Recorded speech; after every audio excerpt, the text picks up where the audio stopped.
Hola a todos, ¿cómo están? Espero que muy bien.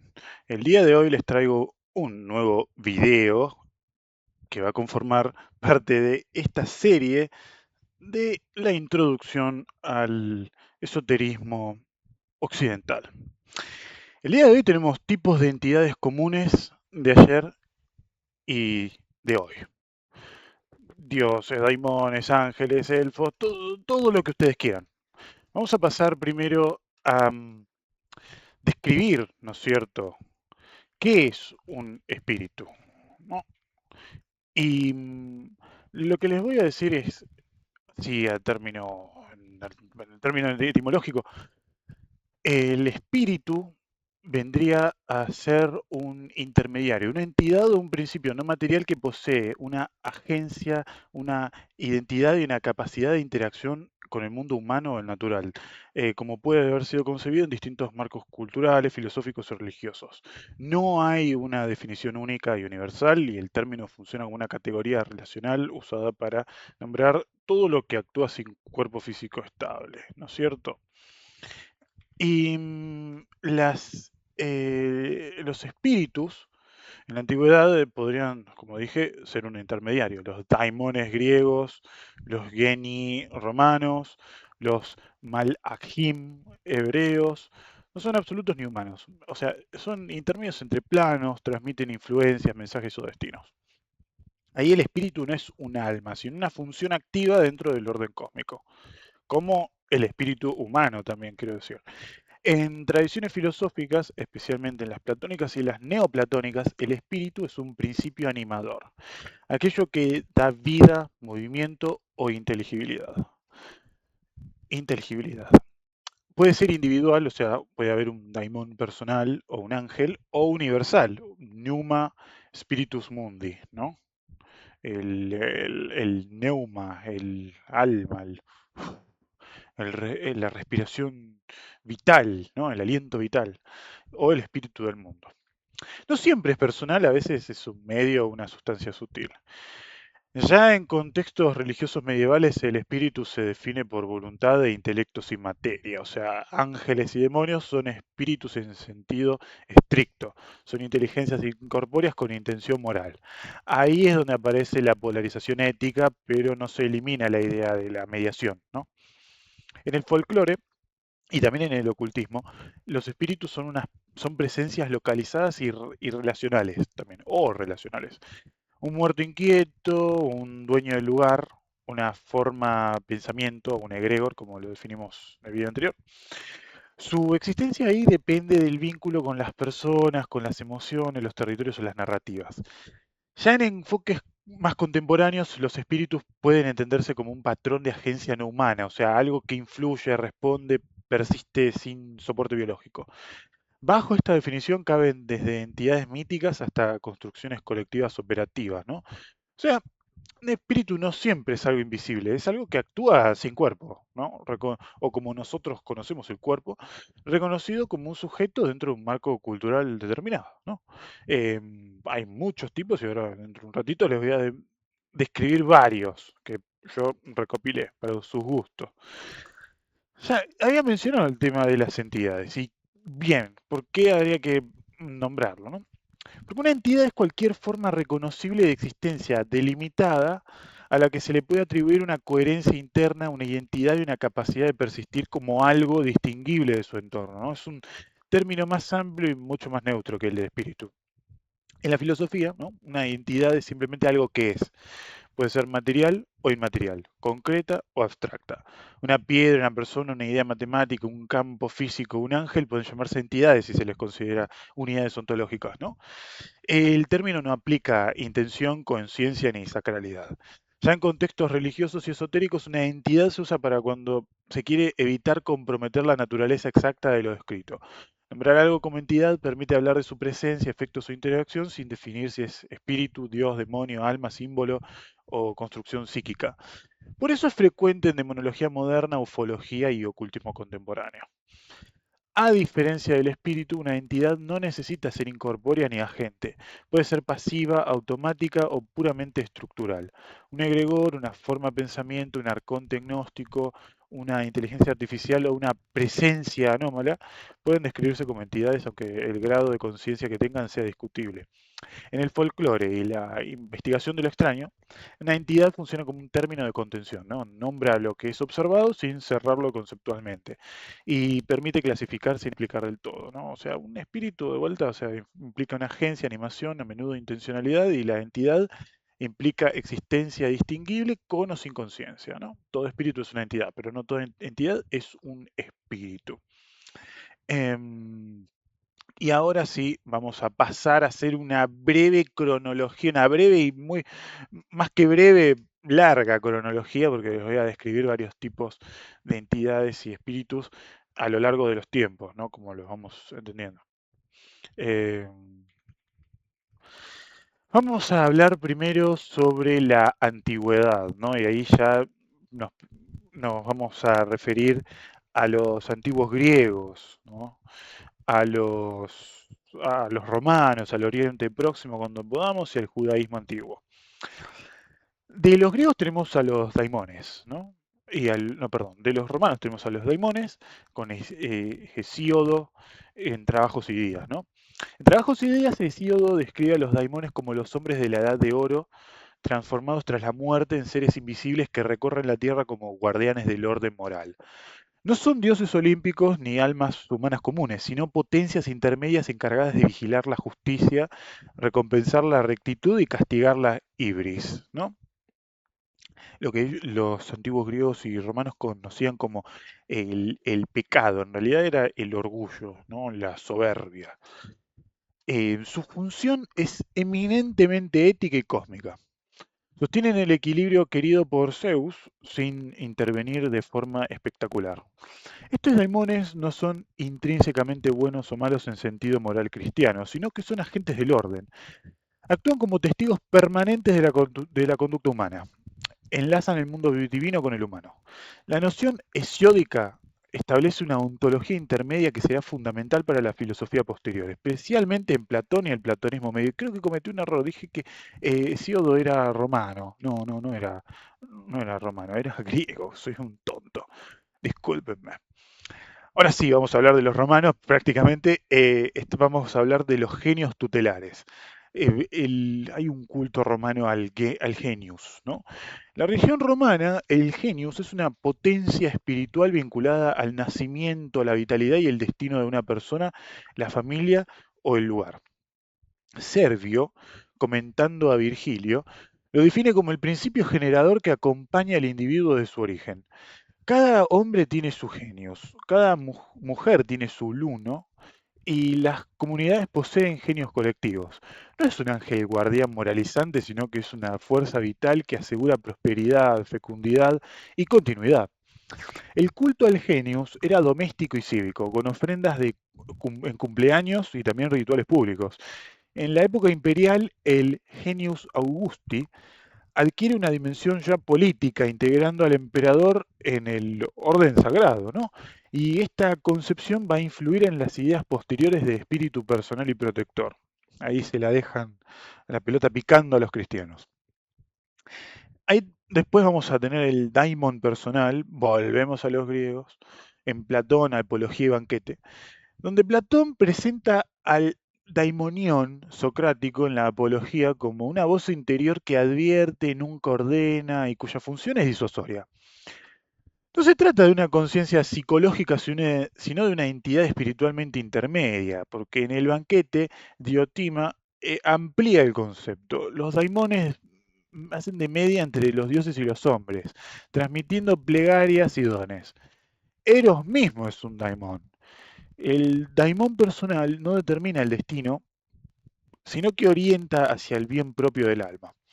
Esta idea articula ética, metafísica y religión sin reducirse a una superstición, ¿no? Y el daimón platónico va a ser clave para luego el platonismo y para la noción renacentista del genio individual. Luego tenemos a los... Un segundo. Ahí va. Luego tenemos a los héroes divinizados. De vuelta, Hesíodo, y ahí hablamos del culto heroico de los griegos. Hesíodo distingue a los héroes como una raza intermedia entre los dioses y los hombres, muchos de los cuales habitan las islas de los bienaventurados tras la muerte, ¿no? En la práctica cultural griega, los hombres reciben sacrificios tónicos y protección local, tónicos, o sea, de la tierra. No son dioses universales, sino que son potencias vinculadas a un territorio, a un linaje o a una hazaña fundacional. Aquiles, Heracles o Teseo actúan como protectores post-mortem, ¿no? El héroe divinizado encarna una transición ontológica, porque fue humano, pero opera como una fuerza sobrenatural.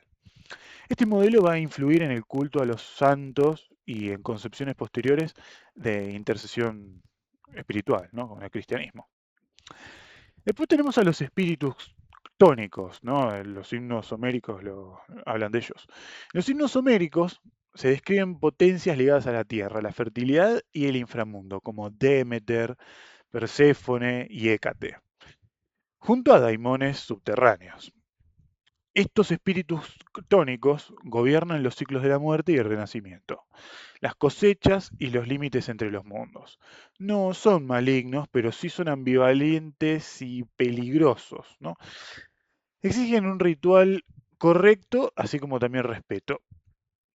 Su cercanía al suelo y a los muertos los vuelve accesibles mediante ritos nocturnos y mistéricos. Constituyen una capa profunda del imaginario religioso griego anterior al orden olímpico y perviven en la magia, la necromancia y el simbolismo iniciático. Podemos verlos en todas las tradiciones hoy en día de los esotéricos fanáticos de la diosa triple y cosas que después voy a describir en otros videos. Después también tenemos las sombras de los muertos, con Homero y en la Odisea, en la Nequía. En la Nequía, el canto 11 de la Odisea, las almas de los muertos aparecen como sombras, psikai, carentes de fuerza y de conciencia plena. Necesitan beber sangre para hablar y recordar. No son espíritus activos ni tampoco son jueces morales, sino que son residuos de vida.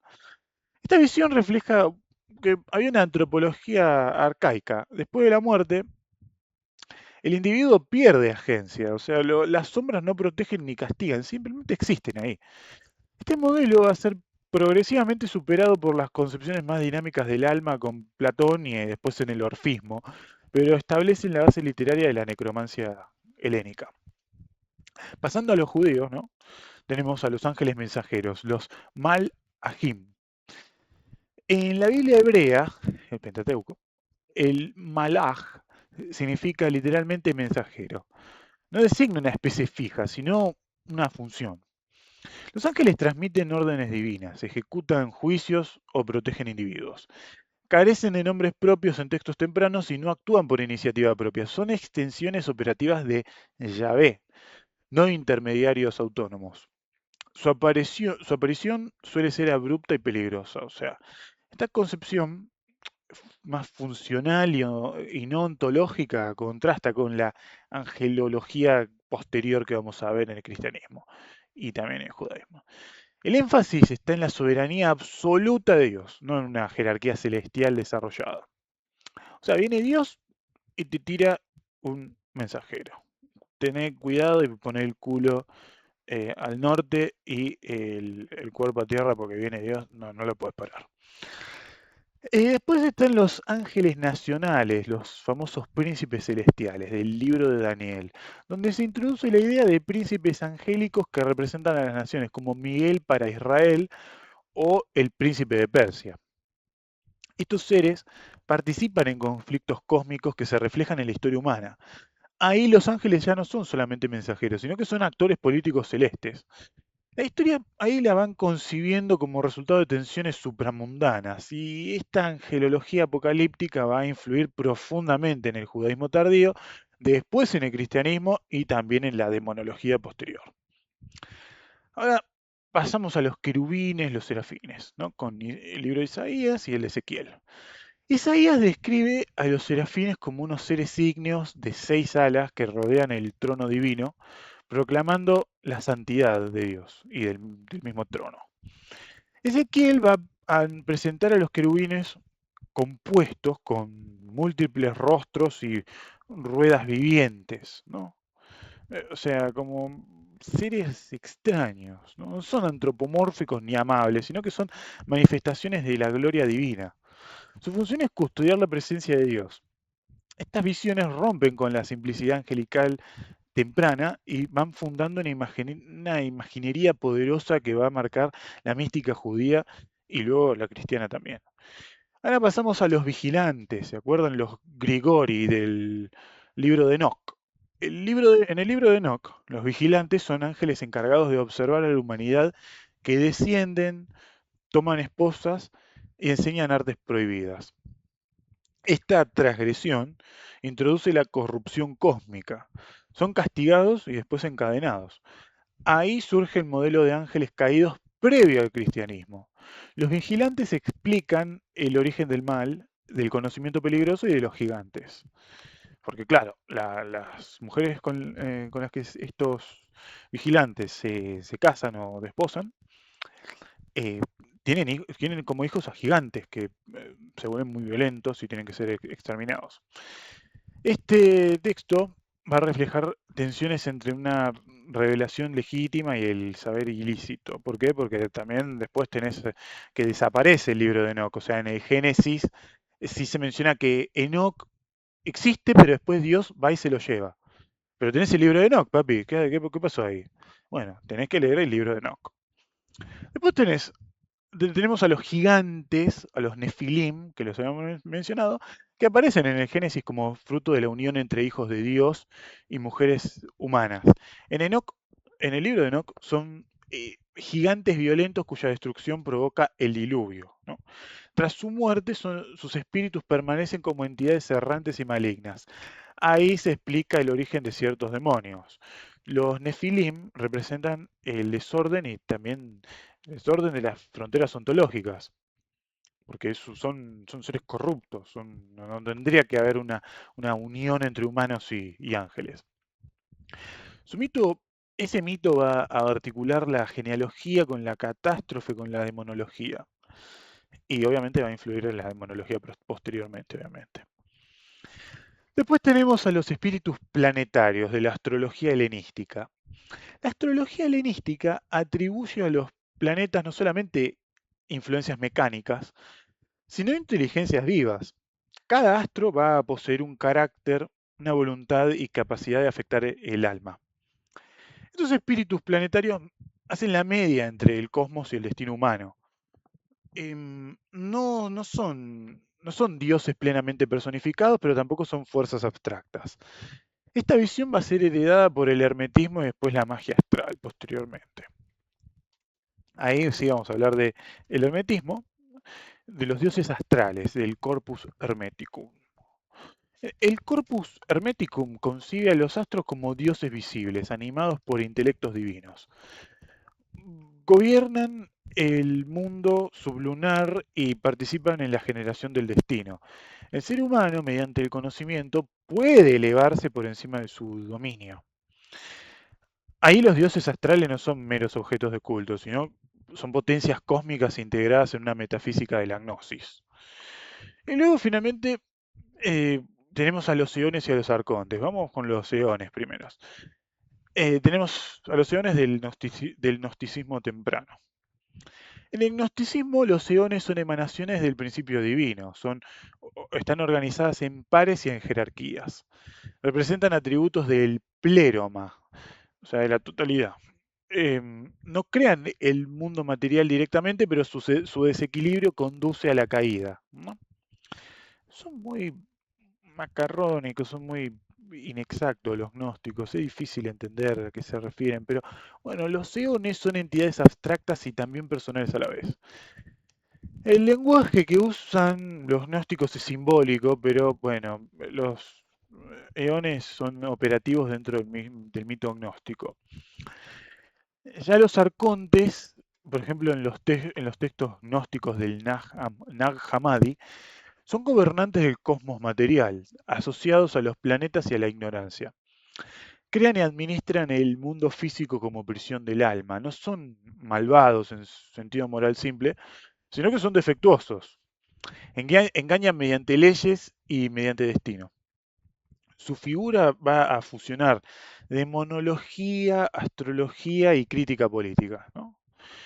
Constituyen uno de los modelos más influyentes de entidades opresivas no humanas. De hecho, los arcontes van a influir hoy en día en corrientes New Age, neoplatónicas, gnosticistas, neognosticistas, esotéricas de varios palos, por así decir, eh, con la creencia, por ejemplo, de el planeta, planeta prisión, la prisión del planeta, el demiurgo y así. El demiurgo es como un dios eh, engañador que cree que es el arquitecto de este mundo, pero no es el verdadero Dios creador. Esto contrapuesto, o sea, que si esta es la lógica, la Sofía, que es el conocimiento, es nuestra verdadera creadora a la cual tenemos que volver, son muy raros los gnósticos, da para otro video también, pero bueno. Ya vamos por 20 minutos. Voy a dar por terminada esta introducción a ciertos tipos de espíritus y entidades.